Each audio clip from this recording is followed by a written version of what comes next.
Oh, Gloria from Warpton has called in. I think, Gloria, is this the same Gloria? Yeah, it is, John. Gloria who called for Tony Abbott the other day? That's me. Gloria who's since been photographed and had her story told in the newspaper. Gloria? G'day. Welcome back. Hiya. What's happened? What's happened is that some people, and I'd like to put it on the air that I know who they are, leaked my real name to 2GB in Sydney, who put it on Twitter, along with this is the only funny bit about it, that I'm an ALP branch secretary, ha ha ha, and not now nor have been a member of any political party,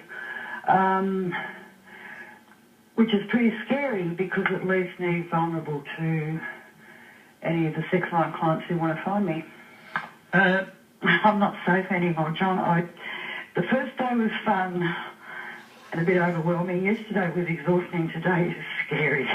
Gloria, I must say I personally was absolutely astonished when you broke cover and shed your anonymity by agreeing to having your photo published in the newspaper.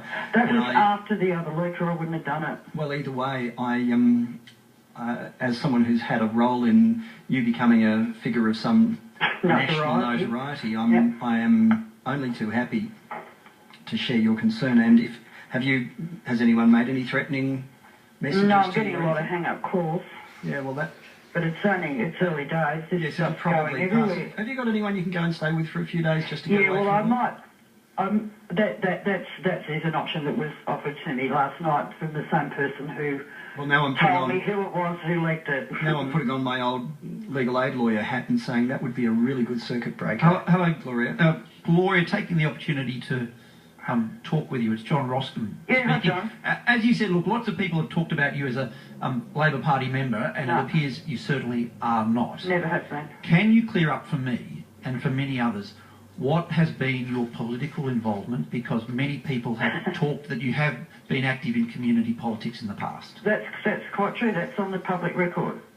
My life story of activism is in the Women's Liberation Lesbian Feminist Archives at Melbourne Uni, and that's been pulled out and put on the net too, and I don't care at all about that, except of course it has my real name in it.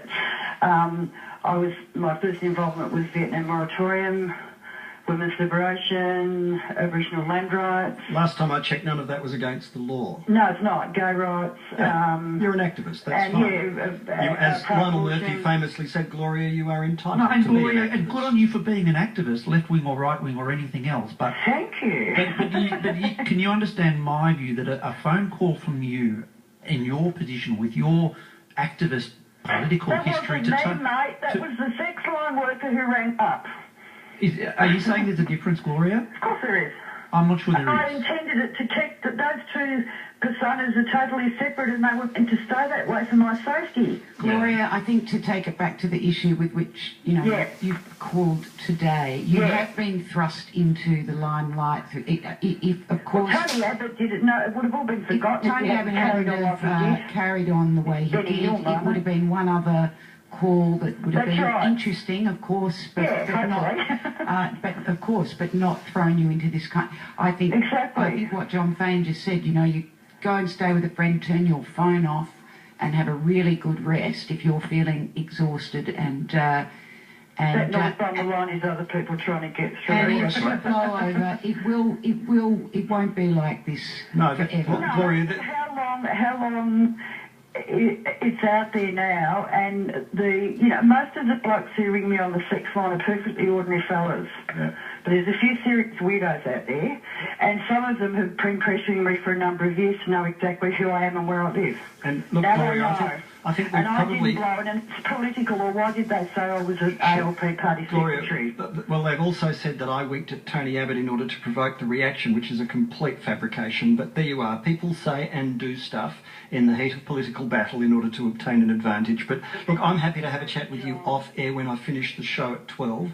And if you need some more advice or help in order to get you out of the pickle that you're in, I'm only too happy to do what I can to help you. But you've upset some people who kind of play hardball, is how I'll say it. Well, that wasn't the intention, John. Understood, I completely understand. I hadn't even got the internet at home. I didn't even know what he'd done till people rang me, and then I was, that's really funny. Then I saw it on television and went, oh my God. Yeah. I didn't even know till ABC News that night what he'd done. I understand all of that, Gloria. I'm just trying to help you. Yeah, I know. Thanks, John. Okay, well, you've got the mobile number there. I'll pop you back to my producers, and we'll have a chat if we need to later on in order to make sure that you're not in any danger and that any threatening phone calls and the like are dealt with by the police rather than any other way, and the consequences of your, I think, well-meaning contribution to the national political debate is not in any way backfiring upon you. What an extraordinary week it's been. We're running late. Thank you both very much. Have a great weekend, everyone. Thank you, Sally. John Roscombe from the right-wing think tank, the